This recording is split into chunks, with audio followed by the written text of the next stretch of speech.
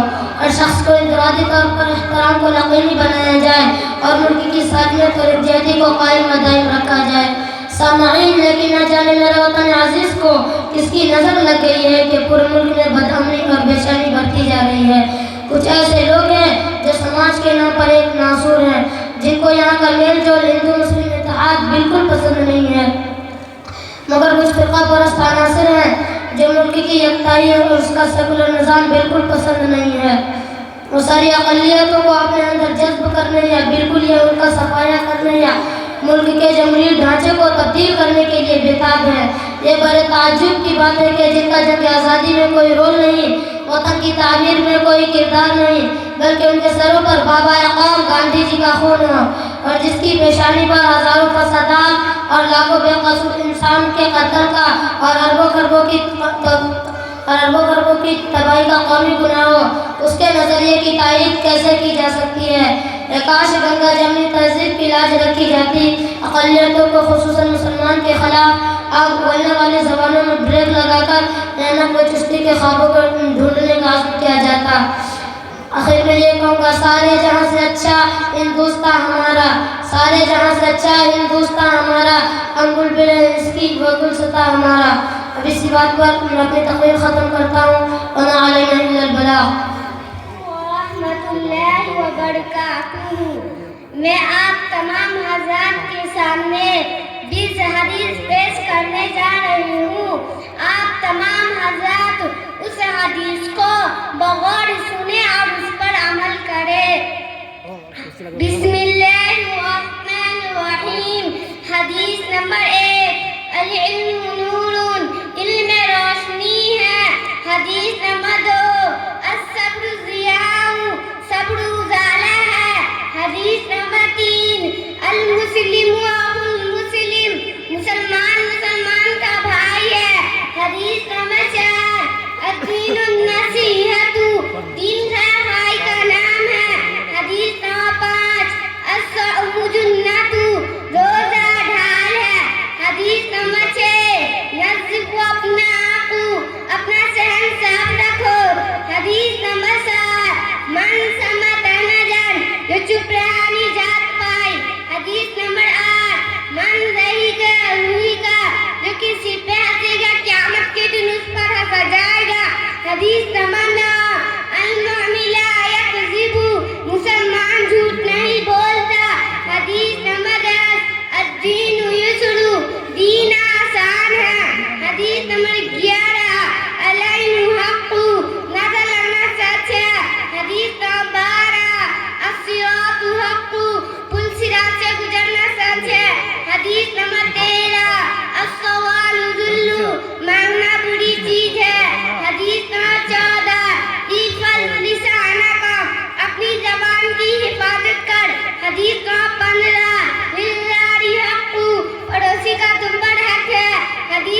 السلام علیکم ورحمۃ اللہ وبرکاتہ بہن. وعلیکم السلام ورحمۃ اللہ وبرکاتہ بہن. بہن آپ کس مدرسے میں زیر تعلیم ہیں؟ میں جامعہ اصلاح نسیمہ آباد پاکٹولہ میں زیر تعلیم ہوں، جن کے قائم کرنے والے الحاظ مولانا عبدالعلیم صاحب رحمۃ اللہ علیہ ہیں. بہن میرے پاس کچھ سوالات ہیں، آپ ان کا جواب دے کر میری رہنمائی کریں گی؟ ہاں بہن، میں کوشش کروں گی کہ آپ کے سوالات کے جواب دے کر آپ کو مطمئن کر سکوں. سوال: آسمانی کتابیں کتنی ہیں؟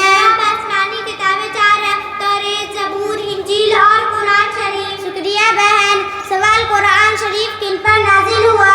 قرآن شریف حضرت محمد مصطفیٰ صلی اللہ علیہ وسلم پر نازل ہوا. سوال: قرآن شریف کتنے سالوں میں نازل ہوا؟ قرآن شریف حضرت 23 سال میں نازل ہوا ہے. سوال: قرآن شریف کے معنی کیا ہے؟ بہت زیادہ پڑھی جانے والی کتاب ہے. سوال: قرآن شریف میں کتنے منزلیں ہیں؟ قرآن شریف میں 7 منزلیں ہیں. سوال: منزل کے معنی کیا ہے؟ ٹھہرنا. سوال: قرآن شریف میں کتنے پارے ہیں؟ قرآن شریف میں 30 پارے ہیں. سوال: قرآن شریف میں کتنے سورے ہیں؟ قرآن شریف میں 114 سورے ہیں. سوال: قرآن شریف میں کتنے رکوع ہیں؟ قرآن شریف میں 540 رکوع ہیں. سوال: قرآن شریف میں کتنے سجدے ہیں؟ قرآن شریف میں 14 سجدے ہیں. سوال: قرآن شریف میں کتنے آیتیں ہیں؟ قرآن شریف میں 6666 آیتیں ہیں. سوال: قرآن شریف میں کتنے نبیوں کا ذکر آیا؟ قرآن شریف میں 26 نبیوں کا ذکر آیا ہے. سوال: قرآن شریف میں اللہ کا نام کتنی مرتبہ آیا؟ قرآن شریف میں اللہ کا نام 2584 مرتبہ آیا ہے. سوال: قرآن شریف کی سب سے بڑی سورہ کا نام کیا ہے؟ قرآن شریف میں سب سے بڑی سورہ بقرہ ہے. سوال: قرآن شریف کی سب سے چھوٹی سورہ کا نام کیا ہے؟ قرآن شریف میں سب سے چھوٹی سورہ کوثر ہے. شکریہ بہن، آپ میرے سوالات کا جواب دے کر میری رہنمائی کی اور مجھے مطمئن کی. السلام علیکم ورحمۃ اللہ وبرکاتہ بہن. وعلیکم السلام ورحمۃ اللہ وبرکاتہ بہن. آپ تمامی حضرات کے سامنے میں ایک نظم پیش کرنے جا رہی ہوں. امید ہے کہ آپ تمامی حضرات بغور سنیں گے اور عمل کریں گے. ہے شکر تیرا اے خدا، تو نے ہمیں پیدا کیا. تو پاک ہے ہر عیب سے، ساجی نہیں کوئی تیرا. تو ہر جگہ موجود ہے، سب سے ملا سب سے جدا.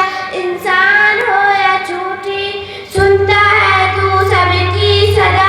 دکھ سکھ تیرے مٹھی میں ہے، جو جس کے لائق تھا دیا. ہر ایک تیرا محتاج ہے، سب کو ہے تیرا آسرا. اپنی بھلائی کے لیے تجھ سے نہ مانگو کیوں دعا. السلام علیکم ورحمۃ اللہ وبرکاتہ. میں آپ تمام حضرات کے سامنے 30 حدیث پیش کرنے جا رہا ہوں. یقین ہے کہ آپ ثواب کی نیت سے ضرور سنیں گے اور عمل بھی کریں گے. حدیث کی تعریف یہ ہے کہ آپ صلی اللہ علیہ وسلم جو کام کیے ہیں اور کر کے بتائے اسے حدیث کہتے ہیں. حدیث نمبر 1: العلم نور، علم روشنی ہے. حدیث نمبر 2: الصبر ضیاء، صبر اجالا ہے. حدیث نمبر 3: المسلم اخو المسلم، مسلمان کا بھائی ہے. حدیث نمبر 4: الدین النصیحۃ، دین خیر کا نام ہے. حدیث نمبر 5: الصوم جنہ، روزہ ڈھال ہے. حدیث نمبر 6: نظفوا افناءکم، اپنا سر صاف رکھو. حدیث نمبر 7: من سمت نجا، جو چپ رہا نجات پائی. حدیث نمبر 8: من ضحکا ضحکا، جو کسی پر ہنسے گا قیامت کے دن اس پر ہنسا جائے گا. حدیث نمبر 9: المؤمن لا یکذب، مسلمان جھوٹ نہیں بولتا. حدیث نمبر 10: الدین یسر، دین آسان ہے. حدیث نمبر 11: العین حق، نظر لگنا سچ ہے. حدیث نمبر 12: الصراط حق پل صراط سے گزرنا سچ ہے. حدیث نمبر 13 السوال جرم مانگنا بری چیز ہے. حدیث نمبر 14 احفظ لسانک اپنی زبان کی حفاظت کر. حدیث نمبر 15 للجار حق پڑوسی کا تم پر حق ہے. حدیث نمبر 16 اعمالکم مالکم جیسا تمہارے اعمال ویسے تمہارے حاکم. حدیث نمبر 17 المستصار مؤتمن جس سے مشورہ لیا جائے وہ امین ہے. حدیث نمبر 18 تحادثوا وتحابوا ہدیہ لیتے دیتے رہو محبوب ہو جاؤ گے. حدیث نمبر 19 لا تسبوا اصحابی میرے صحابہ کو برا مت کہو. حدیث نمبر 20 اتقی دعوت المظلوم مظلوم کا ایسے بچو. حدیث نمبر 21 افشوا السلام تسلموا سلام کو عام کرو محبوب ہو جاؤ گے. حدیث نمبر 22 اتقوا مواضع تحمی تہمت کی جگہ سے بچو. حدیث نمبر 23 من کشف فلیس منا دھوکے باز مجھ سے نہیں. حدیث نمبر 24 الزنا یورث الفقر زنا غربت کا بڑھاتا ہے. حدیث نمبر 25 لا يدخل جنت قاتل جس ناتا توڑنے والا جنت میں نہیں جائے گا.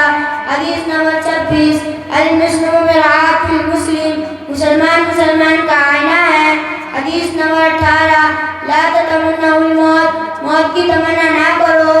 حدیث نمبر 18 تحادثوا وتحابوا ہدیہ لیتے دیتے رہو محبوب ہو جاؤ گے. حدیث نمبر 29 الخمر جمع الاسم صاحب برائی کی جڑ ہے. حدیث نمبر 30 والدہ کا جنت کا ہونا رکھا ماں باپ تمہارے لیے جنت ہے یا جہنم. یہ دنیا ہے آنی جانی رہے سدا اللہ کا نام تم کرو اللہ کا کام رہے سدا تمہارا بھی نام. یہ زندگی ہے فانی یہ دنیا ہے آنی جانی دنیا کی ہر ایک چیز ہے آنی جانی. مصیبت بھی آنی جانی راحت بھی آنی جانی. راحت میں مست نہ ہو مصیبت میں پست نہ ہو لو اللہ کا نام ٹھیک ہوگا ہر ایک کام. یہ زندگی ہے کھیتی بچپن جوانی کی کھیتی جوانی بڑھاپے کی کھیتی دنیا آخرت کی کھیتی جو بوئیں گے وہ کاٹیں گے. السلام علیکم ورحمۃ اللہ وبرکاتہ. خیریت سے ہیں؟ وعلیکم السلام ورحمۃ اللہ وبرکاتہ. بھائی صاحب میں اللہ کے کرم سے اچھا ہوں. آپ کا نام کیا ہے؟ میرا نام محمد سہیل ہے. آپ کس مدرسے میں زیر تعلیم ہیں؟ میں جامعہ اسلامیہ نسیمہ آباد پاکولہ میں تعلیم حاصل کرتا ہوں جس میں قائم کرنے والے حضرت الحاج مولانا عبدالعلیم صاحب رحمۃ اللہ علیہ ہیں. میں جنرل نالج کے بارے میں آپ سے جانکاری حاصل کرنا چاہتا ہوں. آپ رہنمائی فرمائیں گے؟ انشاءاللہ ضرور آپ سوال کیجیے. جنرل کے معنی کیا ہے؟ جنرل کے معنی آتے ہیں عام. نالج کے معنی کیا ہے؟ اور نالج کے معنی آتے ہیں معلومات تو معنی ہو گئے عام معلومات. بہار کی چوہدی بہار کے پچھم میں کیا ہے؟ اتر پردیش. بہار کے پورب میں کیا ہے؟ بنگال. بہار کے اتر میں کیا ہے؟ بنگال.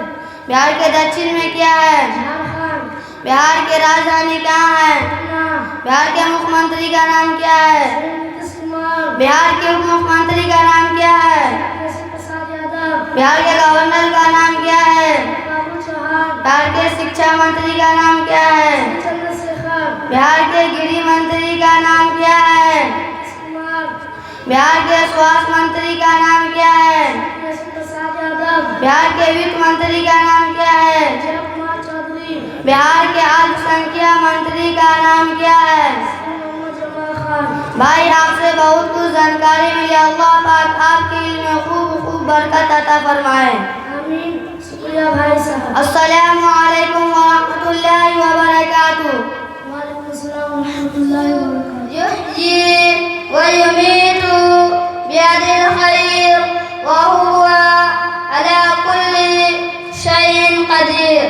نہیں ہے کوئی برک کے لائق سوائے اللہ کے جو اکیلا ہے اس کا کوئی شریک نہیں. اسی کے لیے ملک و بادشاہت ہے اسی کے لیے تمام تعریف ہے. وہی زندگی ہمت دیتا ہے اسی کی قدرت میں تمام بھلائیاں ہے اور وہ